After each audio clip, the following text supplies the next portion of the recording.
They still haven't texted back.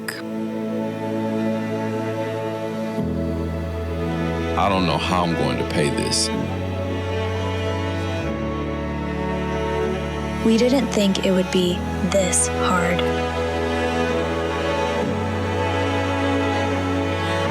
Please don't let it be bad news. We can't keep doing this. I don't think I can handle one more thing. God, I need a miracle.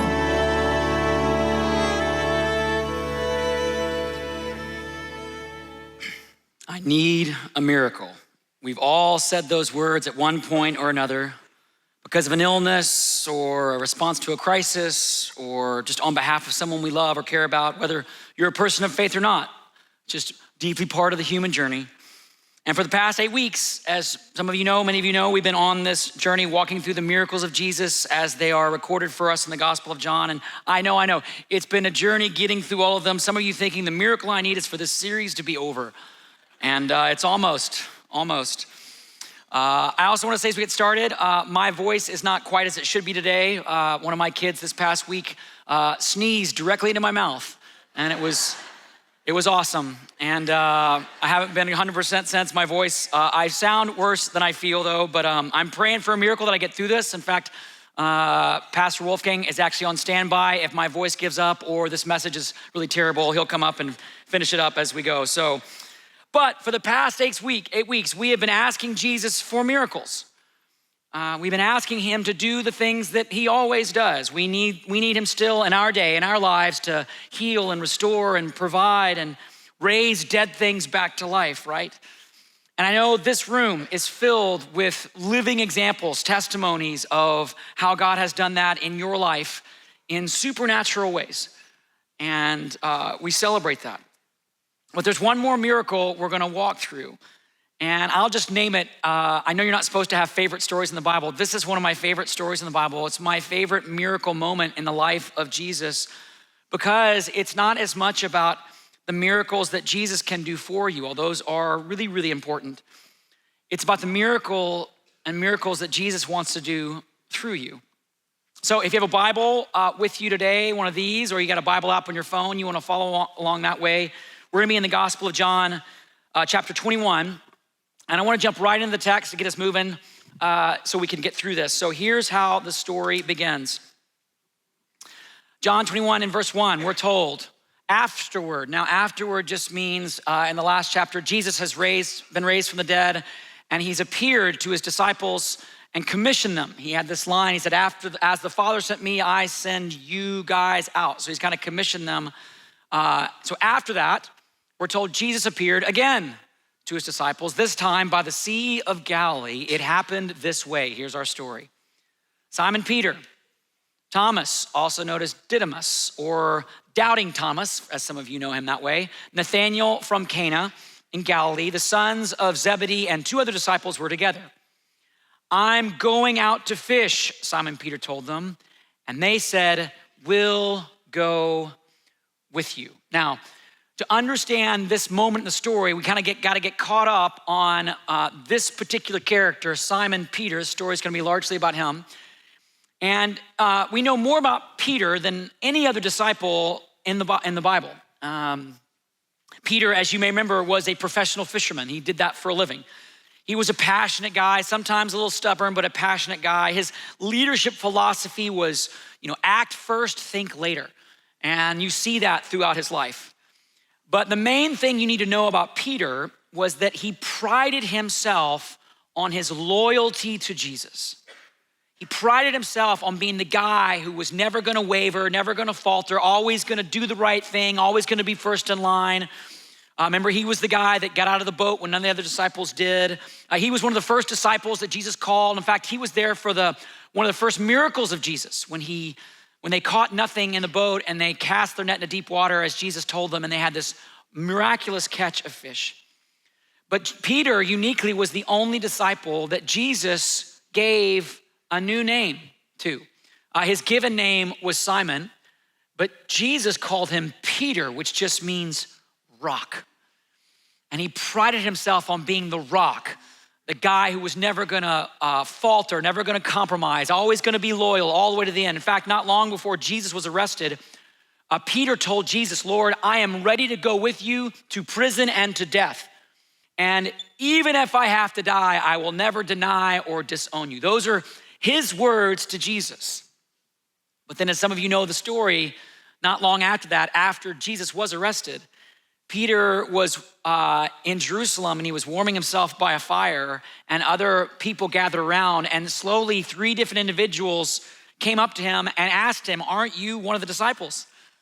Hey, I recognize you're one of the Galileans, the guys that follow Jesus. Aren't you one of the people that have been following him and in his name? And at each time, on each occasion, Peter said some version of, nope, not me. I'm not one of those guys. He denied knowing Jesus 3 times. This is the rock, this is Peter. And then of course, after that happened, when he realized kind of what he'd done, we're told in another gospel that he broke down and wept bitterly. Why? Because he failed at that which was most important to him. He failed in the part of his life that felt most central to who he was, his identity. He failed in his faith in Jesus, the thing he felt most loyal to. By the way, quick show of hands. Anyone else ever failed to do something that Jesus called you to do? Anybody else? Raise hands, hands up. Yep, most hands. Most of your hands are up. For the rest of you, you're lying right now. So you're failing. You can raise your hand now. You just did it. So there you go. Everybody fails in their faith journey. Everybody fails in doing something or in this part of life that matters so much to us. It happens to everybody. Your parents have failed. Your friends have failed. Your kids have failed. Your pastors have failed. The problem is a lot of Christians will walk around kind of in this odd denial of this about ourselves and each other. We kind of look the other way, don't ask, don't tell, or we just assume that everybody's doing okay until, someone has a problem, they stumble, they fail, and we're shocked. Or we're surprised, or worse, we say things like, can you believe what he or she just did or said? As if we're somehow above that mistake or sin or something like that. Which, by the way, that response, spiritually speaking, is just as big a failure as the sin itself. Because everybody fails. But when that happens, something really interesting happens in the human soul. There's this dynamic where, especially for someone, if you're a follower of Jesus, you'll know this dynamic. One of the lies that we're whispered by the enemy is that we're no longer fit for this whole faith thing. Like that thing that you did or that you keep doing or that you've been hiding or that choice you made, that's just it. Like you've crossed the line, you're no longer fit, you're no longer qualified, you're no longer worthy, you failed, you blew it. And then because of that, the temptation is to do what? The temptation is to kind of go back to some old way of life, old way of thinking, an old habit, an old relationship, to whatever to you feels like safe, familiar, something that worked in the past, like I'll go make that work again in the present, which by the way, is what Peter appears to be doing, right? I mean, Peter says in this moment in his life after this failure, what does he say? He's like, I'm going out to fish. And by the way, most scholars don't believe he's just going out to catch dinner. They believe he's going back to the fishing business. How do we know? Because he took James and John. These are the 2 other professional fishermen. Let's go back to what we know. Let's go back to what we were doing before Jesus came along. Let's go back to what makes sense. This Jesus thing doesn't make a lot of sense anymore. Plus I got this stuff on my resume. Let's go back to what we know. And by the way, they're not doing this because they believe Jesus is still dead in that grave. We know that Jesus has appeared to them. He's appearing again. They've already seen Jesus before. Remember, he'd already commissioned them again. In fact, it was that commissioning, as the Father sent me, I'm gonna send you guys out. That probably made Peter feel even worse. Because he was supposed to be the role model and the leader and front in line. And now when they're being sent out, he's thinking to himself, I'm not qualified anymore. You know what I'm qualified to do? I'll go catch some fish. I'll go do what I know. I'm going back to the boats. And by the way, I think this is one of the reasons why so many followers of Jesus in our day settle for being kind of spectator Christians, if you will. Meaning we attend things, we try to kind of consume stuff, if you will, but we let other people do the leading and the serving and the mentoring. We let the people that we assume are more qualified, they've got a better past, better resume. And again, we do that not because we're busy. We do that because we feel the gap between the person we know God calls us to be and the choices we've made, or the habits we've hidden, the secrets we carry. And so we just say, I'm going back to working a lot. I'm going back to partying with my friends. I'm going back to something that feels familiar, something that I know how to do. That's what we do when we're living with that gap. Peter goes back to the boats, but then, oh goodness, look what happens. So they went out and they got in that boat. This is their job. This is their world. This is what they're great at. But that night, they caught nothing. Like zero fish, not even like a little one, like nothing, like empty net. Which, by the way, this has to be just crushing for Peter, because he's out there just trying to put the past behind him. He wants to forget about his failure, not feel the shame anymore. And so he goes out to do the one thing he knows how to do, but now he can't do that. And he's stuck. After all trying all the best spots. Remember, this is what they did for a living. They know how to do this, which is kind of a picture of what happens when we go back to the boats, right?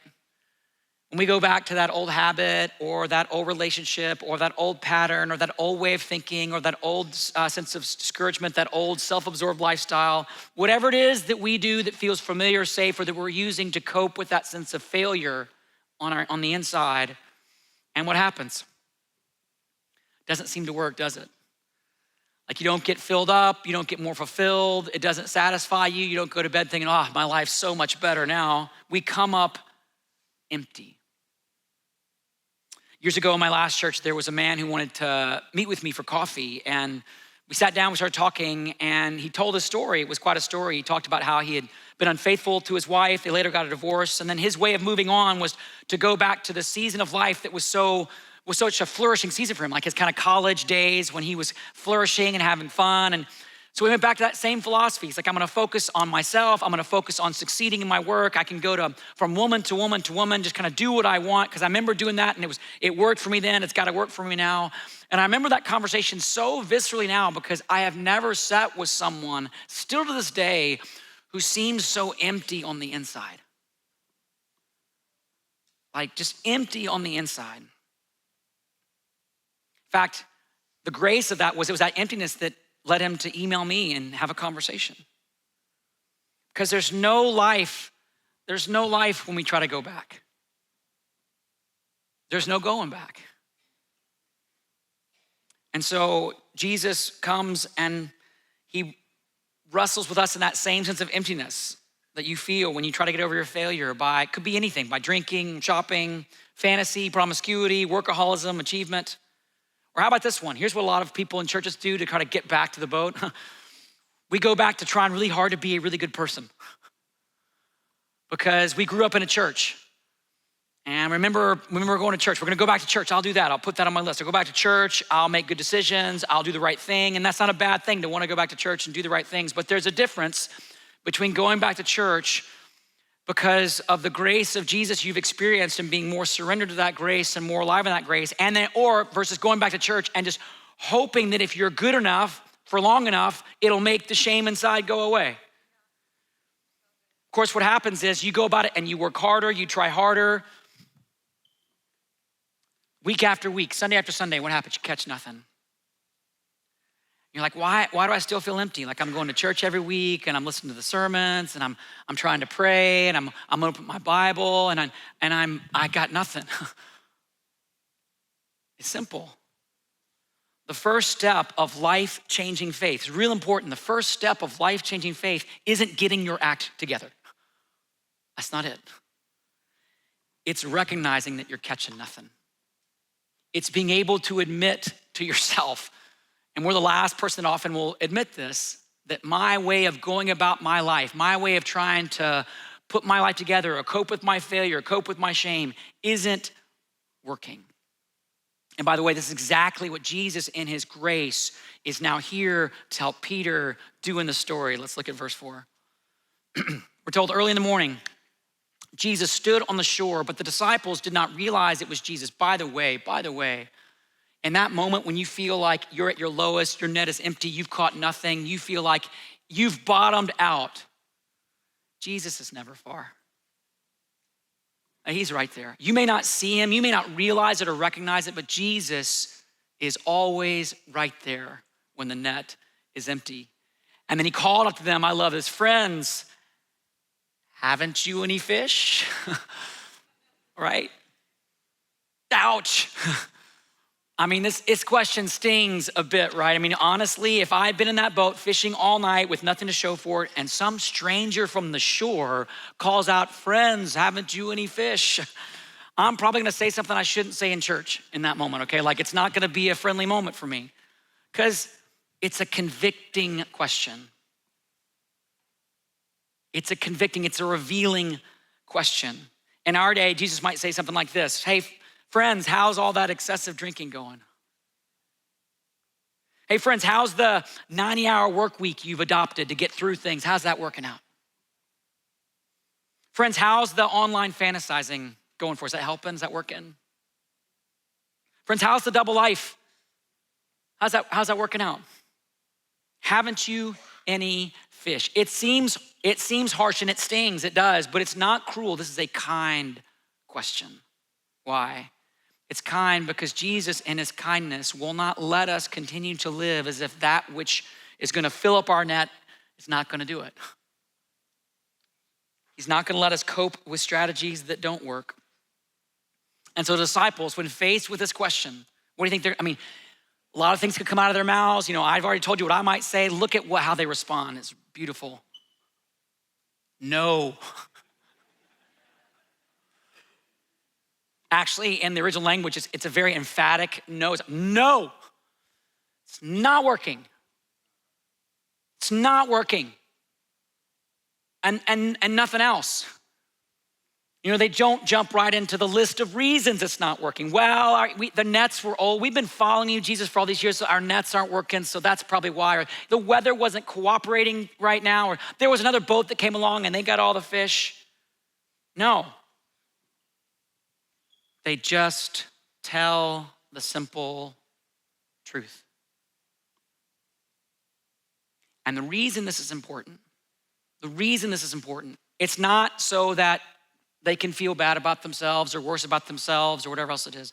The reason this is so important is because the grace of Jesus stands ready. He's on the shore. Haven't you any fish? He's right there. The grace of Jesus stands ready to work in your life in a supernatural way if you are willing to admit your need for it.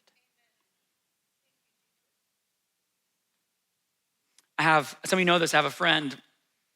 We talk almost every week, and part of our rhythm of talking is just asking each other hard questions like, how's it going in your marriage? What are you looking at online? Are you being honest with people? Are you being honest on this phone call right now? And not to police each other, not so that we feel bad, but to practice telling the truth, because here's what I've seen happen over and over. When you tell the truth, the grace of Jesus begins to move into your life, whether you like it or not. Because look at how Jesus responds. No, they don't have any excuses. They don't make any promises. Nope, that's all they've got. All they've got is the truth about the empty net. And what does Jesus do? He said, throw your net on the right side of the boat and you'll find some. So Jesus, just to bless, right? There's no lecture. There's no, well, I can tell you why you didn't find any of those. You know, there's no finger waving. Like he just says, here's what we're gonna do. I'm gonna throw it on the right side. You're gonna find some fish. And when they did, they were unable to haul the net in because of the large number of fish. Now, on one hand, this is a miracle. I mean, somehow from empty waters to the catch of fish. But remember, for John, miracles aren't the point, they're signs. They point to something. And what is this pointing to? This is pointing to a very clear picture for Peter. Peter is immediately taken back to when this happened earlier in his life. The very beginning, he's had this hard night of fishing, doesn't catch anything. Jesus says, cast your net in the deep water. He catches all this fish. He's taken back to square one. Why? Because Jesus is now saying, here's the miracle, Peter. The miracle, Peter, is that the same grace that was available to you on day one is available to you right now. Any other longtime followers of Jesus need to hear this one today? I do, man. That the same grace that saved you then is still available. It's still in full force, full go, ready to be poured into your life today, no matter how long you've been leading or serving or whatever you've been doing. I mean, it's kind of crazy. It's reckless. It's irrational, right? I mean, if I were God, let's be honest, it's really good that I'm not God, but if I were God, like I'd have a limit. Like, hey, it's been 3 years. We're gonna lower the grace meter down for you because you shouldn't need it anymore. You should be up to speed by now. You should be kind of on your feet. Come on, Peter, what's wrong with you?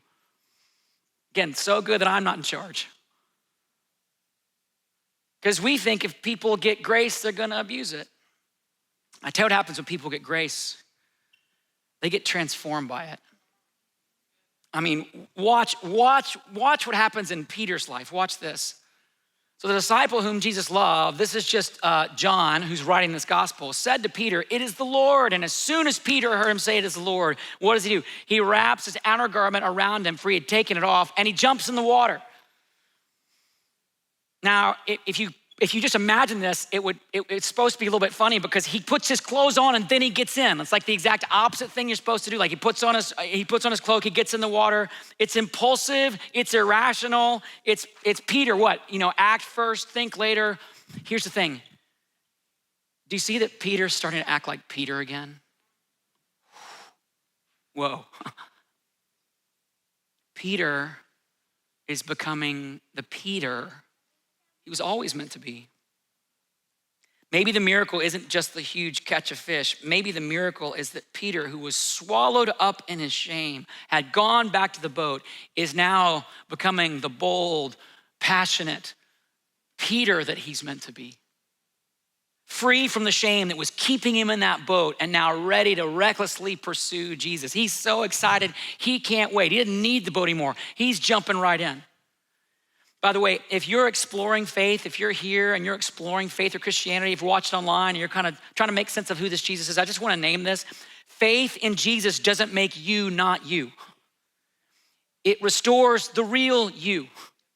The God designed you, the made for a reason you, the worthy of love you. Peter is finally becoming Peter, the rock. In fact, maybe, honestly, he probably thinks he can walk on water again. He's like, okay, you guys, watch this. I'm gonna go out there, and he sinks right in. But at least he's Peter. At least he's Peter. And as he's swimming to the shore, watch this.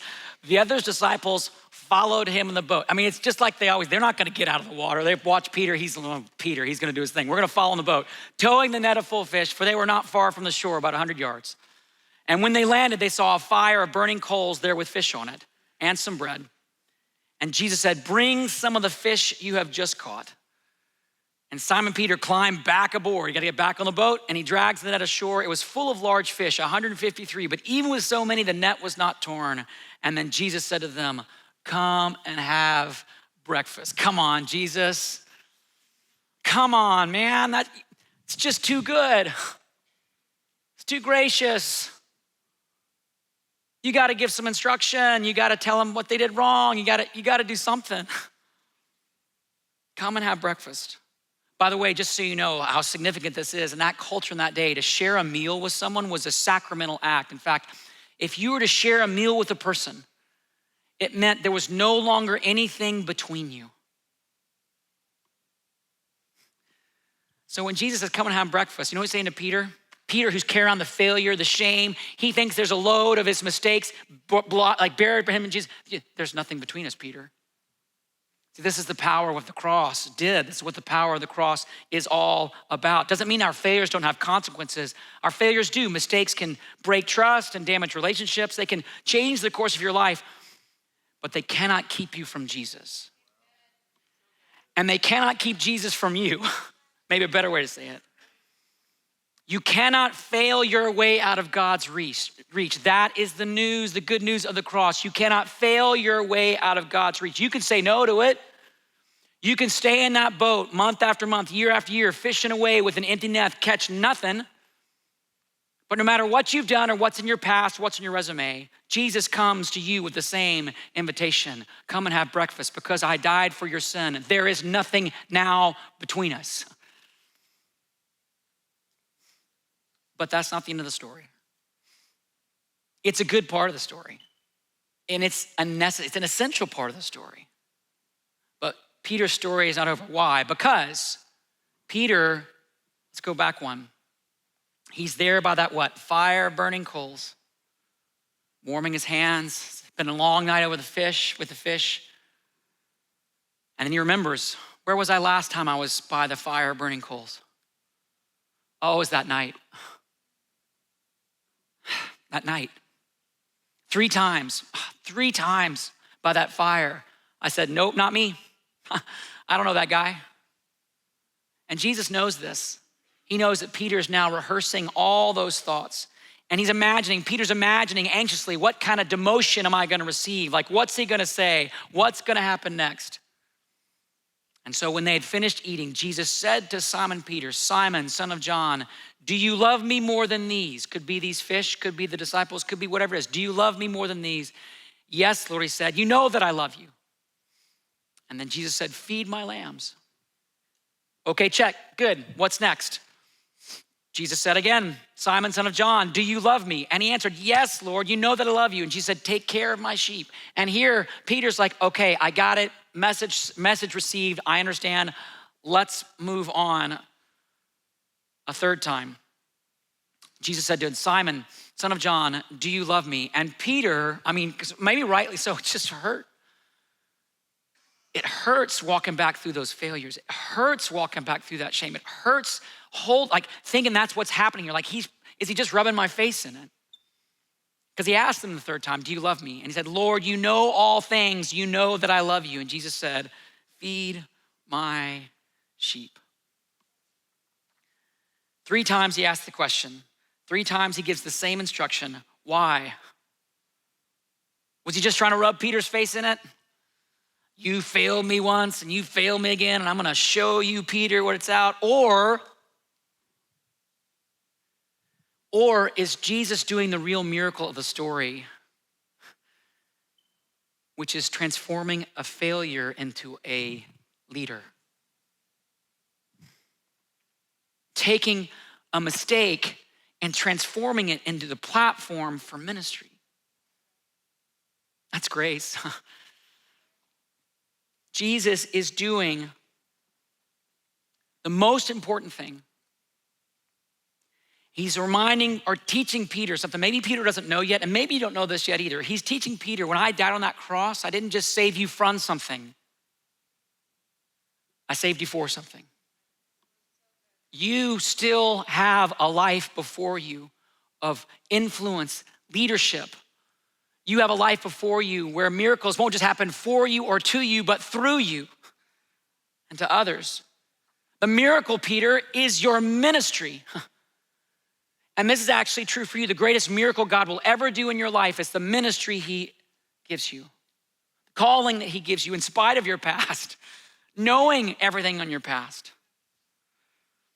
In other words, this is kind of the shorthand. What Jesus is saying to Peter is, Peter, it's your turn.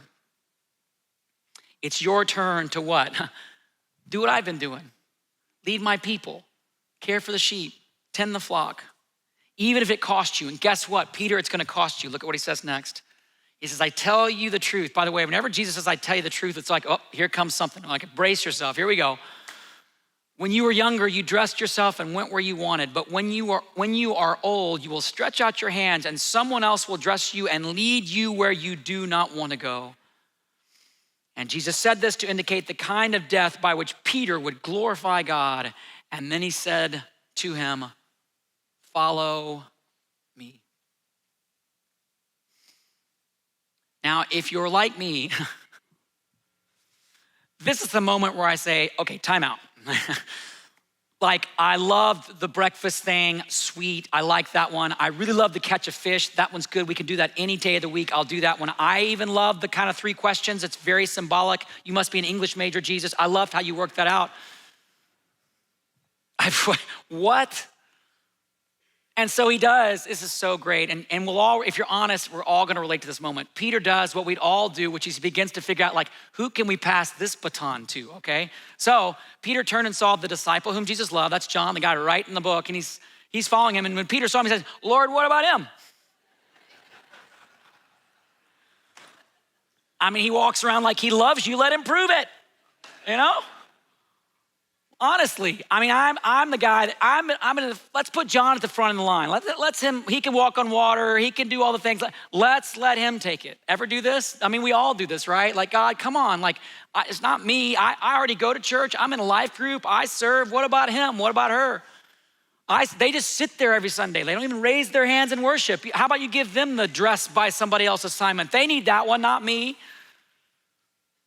To which Jesus says, and this is the hard news today, if I want him to remain alive until I return, what is that to you? You must follow me. Ooh. In other words, this ain't about them. Jesus will take care of the plan for the person sitting next to you. Jesus will take care of the calling for the person sitting next to you. Jesus knows and will take care of all that. There's someone right now, you're already thinking, oh, if they were to hear this sermon, it'd be so good for them, you know? They really need this one. I'm gonna forward it right after. I'm just gonna get it to them. No. This moment's about you. And God has a calling on your life that he's calling you to follow. It's neither easy nor optional. Maybe it's about serving others or doing ministry or living generously or whatever it is. It's gonna challenge you in such a way that you will be tempted to your core to say, there's someone out there that should go first, not me. Or I'll do that later. To which Jesus would say, this moment, right now, this moment has nothing to do with them. It has everything to do with you. He is calling you out of what? That spectator Christianity that we all get sucked into, largely because of our past and our failure, our sin, our regret, but we all get stuck there. He's calling you out of the bleachers and into the game to care for his flock and to tend to the sheep and to let miracles happen, not just to you, but through you for the sake of others, knowing it's gonna cost you something. And here's the thing, friends, it will. But here's the good news. That doesn't mean it's not a life worth pursuing. You see, as Jesus and Peter are having this conversation, and Peter's living in the past, right? The fire and the coals and the failure. Jesus is looking in the future. And he can already see what he knows is gonna happen through his power in Peter's life. The sermon that Peter preaches just days coming and just days ahead when thousands of people are gonna come to faith in Christ. The courage Peter shows when he stands before the Sanhedrin. He doesn't deny Jesus anymore. He's courageously preaching Jesus. And then all the miracles Peter used to watch, spectator, watch Jesus do. Guess who's gonna do those now? Peter, in Jesus' name, through the power of the Holy Spirit, guess what's gonna happen? He's gonna heal the sick and he's gonna heal the disabled. He's gonna raise the dead. Because this final miracle, and to me, the most important miracle, it's not the huge catch of fish or breakfast on the beach. It's that Jesus is now entrusting his miracles to happen through you. Now it's your turn. See it? That's the miracle.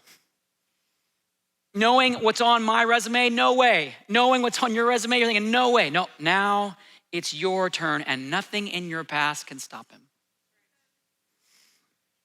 Quick story and I'll close. I met one of my most significant mentors when I was 20 years old. So like 8 years ago. And he at the time was, or when he was younger, he was training to be a pastor and his first wife left him and everything in his life kind of came crashing down. And so he went back to the boats, went back to what he knows. He went and started a PhD program and was gonna be a professor. Never believed he'd do ministry again. In fact, one night he was so depressed, he called his parents from a phone booth that was in the parking lot of a church. By the way, for those of you under 35, a phone booth, this little room that's got a phone in it attached to a cable, and it's weird, I know, I don't know. But anyway, he's in that phone booth, he's on the phone, and he breaks down in tears. He kind of hits rock bottom. It's like his whole life felt like it was over. But and he was looking in the past, right? But Jesus was looking in the future. And that's where Jesus found him. Remember, he's always close when the net's empty. And he just started blessing him. My friend started thriving in his doctoral program. He met his now and current wife. They've been married 30 plus years. And then he was invited to speak at this college ministry. Almost didn't because of his past, but he did, and God blessed that. And then later he was asked to be a pastor at that church, and he almost didn't because of his past, but then he said yes, he did that. And He built this massive college ministry that reached so many students. Any guesses on what church this happened at? Same church with the phone booth. You see, just when he thought life's over, net's empty, I'm done, like I failed, cancel me, God was just getting started in his life and about to send him out to work miracles, not just in him, but through him. And I should know, because I was one of those students, blessed by that ministry. And I still remember the day that he came to me as my mentor and said, Scotty, now it's your turn. And of course, not me, can't be me. What about my past and my failure and my story?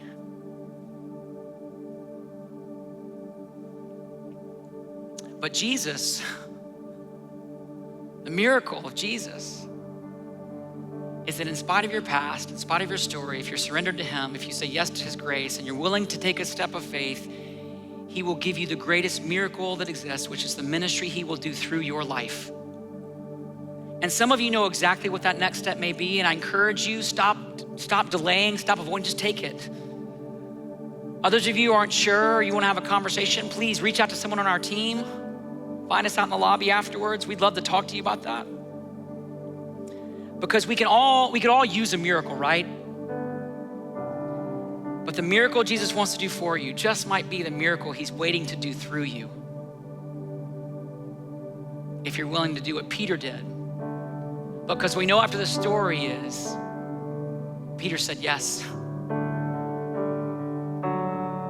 He said yes all the way through. He carried that failure, those mistakes, not as a liability, but as an illustration, a manifestation of the power of Jesus in his life that he could share with others. And you get to do that too.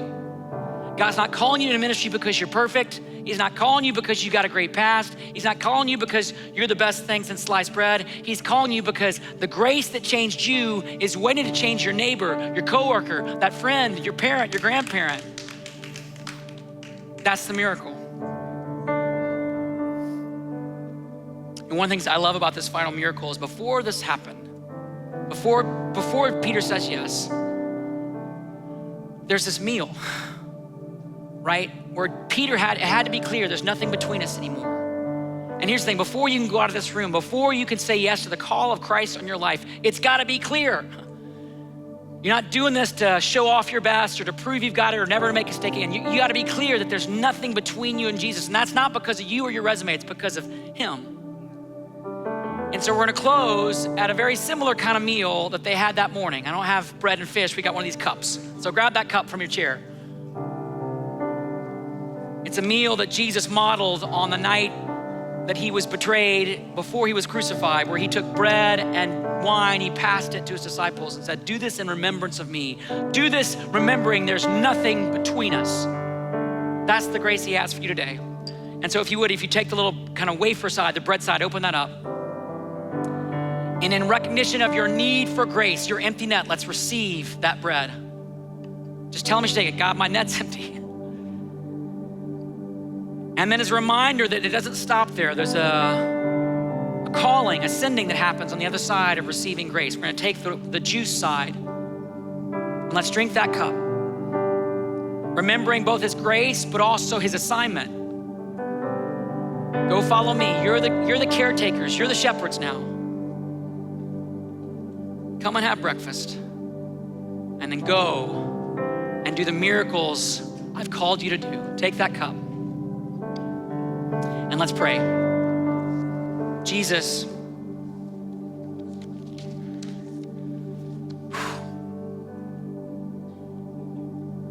it's a lot. It's a lot to sit here and hold all the things that we've done and said.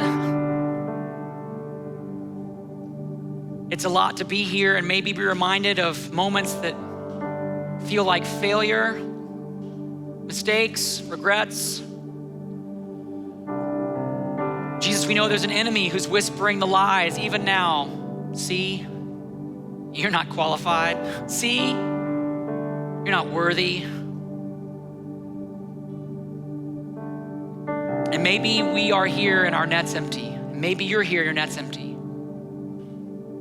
And Today, the next step right now, the first next step I should say, is just admitting, being honest. Hey, my coping strategies aren't working. I need a new one. Just tell him.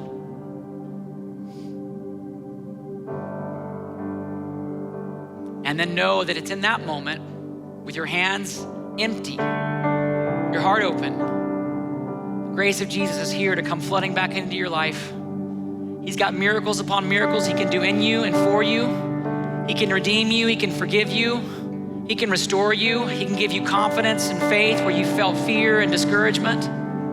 He can give you power where you feel weak. He can write a new story through your life that can change the direction and life of somebody else. He can do that starting right now. If you're willing to say, yes, Lord, just send me on out. My past included, I'm ready. I'm ready to follow you back out of that boat, through the water, through the breakfast, and on out into the world. Wherever you're calling me, wherever you need me, wherever you're going, send me, use me, speak through me. Let my ministry be my miracle. Jesus, we're so grateful for this reminder that it is the greatest miracle that you've called us into your world, to be your hands and feet, to do your work in this world that needs you so much. And so we want to commit to you today, not to have everything together and never make a mistake. We want to commit to you now, to remember there's nothing between us. We can always lean on you and be surrendered. We want to commit to you now that we're going to confess when the net's empty and come back to you to be restored and filled by you. And we want to commit to go out in your name through the power of the Holy Spirit to be the miracle that somebody in our world needs, because the world needs to know that you exist, that you're good, that you have grace still available, not just for us, but for them. So make that happen in our life today and this week. Jesus, we love you so much. We do love you. We know that you know, but we say it again, we love you. We pray this in your name. And everybody said, amen.